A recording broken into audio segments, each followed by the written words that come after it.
I've done a ton of research in the equestrian fitness space, and one thing I've noticed, whether that be scrolling through Instagram, looking at videos on YouTube, or just doing a Google search, people in this space are repeating a lot of the same information, and some of it is right, some of it is wrong.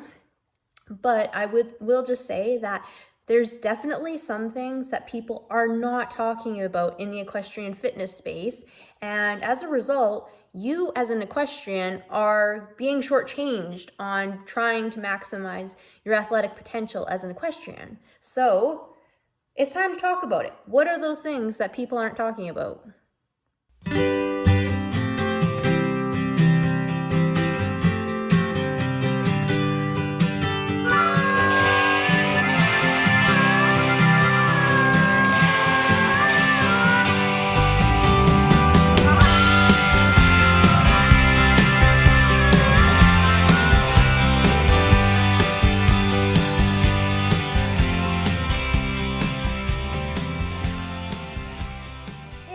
Welcome to another episode of Strong in the Saddle. I'm your host, Katrina, and before we get started, if you could please subscribe, rate, and review the podcast. If you're watching on YouTube, and yes, this is on YouTube, youtube.com/@stronginthesaddle. Be sure to give this video a like, leave a comment below, and be sure to subscribe to my channel. And also be sure to follow me on Instagram @stronginthesaddle. So as I said off at the top, there are a lot of people in this equestrian fitness space that they're just repeating the same information over and over again. If you go to one person's Instagram page, they're saying this. You go to another person's Instagram page, it's kind of the same thing except in their brand colors or whatever. It's just the same information being regurgitated over and over again. Some of the information is great, don't get me wrong, there is people doing great work in this space. There's some information that's not so great, which we can get into in another video, but there's also like this chasm of things that fitness professionals in the equestrian world are not talking about. And I think that it's really to everyone's detriment because as equestrians, especially with so many of the disciplines in the equestrian world becoming so competitive, we need every edge we can get. And if we can maximize ourselves, maximize our bodies so that we are the best equestrian athletes that we can be, like, we need that, right? And so today I kind of just want to touch on some areas where there's a lack of information. The first topic that I see as not being discussed enough is talking about the core. I think like people talk about abs, but I really think they miss bridging the gap to the core, which the core is so much more because yes, it includes your abs, but also includes like your whole trunk. So it would be like your lower back, it would be your deep abdominal muscles, as well as into your hips, your hip flexors, and even like the top of your glute muscle as well. Like that entire area around your midsection is your core. And when people talk about abs, they're definitely leaving out this huge area of the body that is incredibly important as equestrians. So your core is, I really feel like if you do not have a strong core, everything else is going to fall apart. You could have really strong legs and a really strong upper body, but I feel like without the strong core, your appendages are kind of going to be all over the place. So it's really important if you're going to focus on anything as an equestrian, I would say it's the core. And again, it is not just your abdominal muscles. We have to look at this entire, like this is a huge part of your body, right? It's so many muscles, so many moving parts that just training abs is not sufficient, especially when we're on like an 1,000-pound animal that is moving at a very high rate of speed. Like we need to have something going on here if we're going to be able to withstand all of the forces working on our bodies as riders. So I'm not going to get super detailed into how you should be training your core as an equestrian, because I definitely want to do like, that's a video in and of itself. But I think my best piece of advice for you is to consider training your core in a variety of ways using a variety of exercises.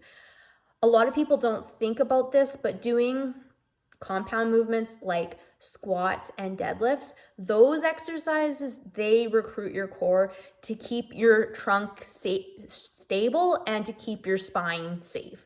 So definitely don't shy away from those big compound movements because they help with your core 100%. And then also considering a variety of what we would consider ab work. There's like, think about bringing your ribs and your hips together for that crunching movement. So that's one movement that we want to focus on. I think a lot of people do a lot of hip flexor work unintentionally, especially if they do Pilates, which refer to my last video if you want my opinion on Pilates. But if you're think about laying on your back, and then in Pilates, I know they do a lot of like leg lift and down. That is only working your hip flexor. It's not actually working your abs. Like yes, your abs are keeping your body stable, but it's actually those hip flexors that are getting worked in that movement, because to work your abs, you need that crunching movement. So thinking about exercises like that, and then also considering exercises like the plank, which is definitely going to recruit a ton of muscles within your core. So trying to keep a wide variety in your core routine to be able to train all of the muscles within that portion of your body. Another thing that I don't think is discussed enough in the equestrian fitness space is dynamic flexibility and stretching. Anytime I see an equestrian fitness person talking about stretching, they are always doing static stretching, which I am not a fan. So just to explain, static stretching would be like, think about stretching out your hamstring. You're maybe sitting on the floor with your legs out in front of you, and then you try to reach your toes and you hold that pose. So you're still and you're just stretching the muscle in a held position. That is static stretching. And to be honest, if I was your personal trainer, I would advise you to not do much static stretching, especially like before a ride. I don't know how many people I see instructing people to do static stretches when their muscles are cold. That's a good way to stretch and strain a muscle and hurt yourself. Instead, you should be doing dynamic stretching. So that's where you are moving your body through a movement. You're like moving. So think about things like leg swings. Before an upper body workout, I do arm swings. So you're just moving through the full range of motion as far as your muscles will comfortably go. And especially if your muscles are cold, like before a ride, I would definitely recommend doing that. Now, as you might be wondering, like, well, does flexibility really matter as a rider? Like, we're pretty much in the same position the whole time, but 100% it does, because I think you need very flexible legs to move with your horse. I also think that having your joints moving through a full range of motion, especially your upper body, allows your body to sit in a proper position and have good posture on your horse. And even just like moving on your horse, being limber and stuff is going to prevent you from getting any kind of strained or pulled muscle. The next thing that I think people aren't talking enough about in terms of equestrian fitness is upper body strength. And I talked about this in my Pilates video as well, that Pilates does not, in a lot of programs, they don't do any upper body work, and that definitely would be a detriment to an equestrian. Having a strong upper body, for one, allows you to have good posture in the saddle, but being strong in your upper body also allows you to have more control over your upper body. So that would be just like your position in relation to your horse, as well as how you're able to control your seat and your arms and ultimately your hands, and how you are using your reins, which directly impacts how you're cueing your horse.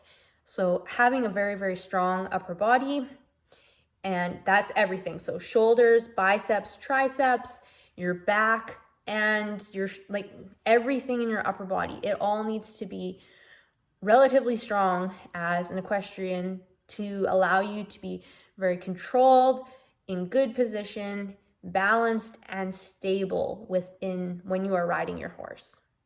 Another gap is balance and stability. So obviously being very, very balanced and stable in the saddle is really important. And I think that comes from just training for those things. Again, I think people, they might focus a lot on leg training, but I don't think they don't really understand, okay, we have strength, but are we balanced? Like, I think you can be strong and not be a balanced individual. You're not a stable individual, and that's because you're not specifically training for it. This is where I think a lot of athletes really excel. So if you were previously an athlete and then come into the equestrian space, I think some of those people really excel because they have that balance and coordination and stability already baked in from whatever other sport they were doing before, which I will raise my hand and say that this is where I really struggled, because like I played basketball a little bit, but as a general rule, I was not an athletic child. And so I was kind of like behind the eight ball on this one in terms of being an agile athlete. And I think lots of people don't talk about that. They don't talk about training for that agility and balance and stability, which again, I think is really shortchanging you guys if you're wanting to optimize yourself in the saddle. And the last thing in regards to equestrian fitness that I think is not getting enough attention and is not being talked about enough is functional fitness. What functional fitness is basically training in a way that directly applies to real life. So in our situation, this would be training in a way that directly correlates to what we need to do in the saddle, or maybe even off the saddle when we're just working with our horses on the ground. There are some fitness professionals out there that will give a workout program and they don't really give any forethought into how the exercises and the workouts that are giving are going to translate to the saddle, which is definitely a detriment. You want to be doing exercises that will directly improve what you're doing in the saddle, because I would say otherwise you're just kind of wasting your time. And I don't know about you, but I am very time poor as it is. So I need to be maximizing my time when it comes to what I am doing for my workouts. And if I'm doing exercises that are not going to benefit me once I get to the barn, like, no, thank you. So a functional kind of workout program for an equestrian would kind of touch on all of those things that we've kind of already discussed today. So one would be core strength and stability. Another would be your upper body strength. Another would be things like balance and stability, and being a dynamic athlete who can move their body through space very, very controlled. And of course, there's also lower body. So I didn't touch on lower body today because everyone in the equestrian fitness space talks about lower body and how you need to have strong legs. Okay, yes, that definitely needs to be part of your program, but it's definitely not the only thing. You need those other things of the core, the upper body, the stability, the dynamic movement, fluid movement, and flexibility. Those all need to be melded together into a cohesive program, and that is what is going to directly translate to you being a better athlete in the saddle. And then, of course, on top of all of that, the final piece of a functional fitness program would be on the endurance and cardiovascular side of things. So I know there's definitely been times in my life where I have neglected cardio. And if you're riding like a push style horse, it is very easy to get gassed and just not be able to continue, and just you need to stop your horse so you can catch your breath. Doing a cardiovascular type of program as well as your strength training, that is what is the functional fitness for an equestrian. And I know it sounds like a lot and you think, good grief, I'm going to be in the gym all the time, but actually that's not the case. I won't get into that here today because again, that's a whole episode in and of itself, but definitely just something to consider.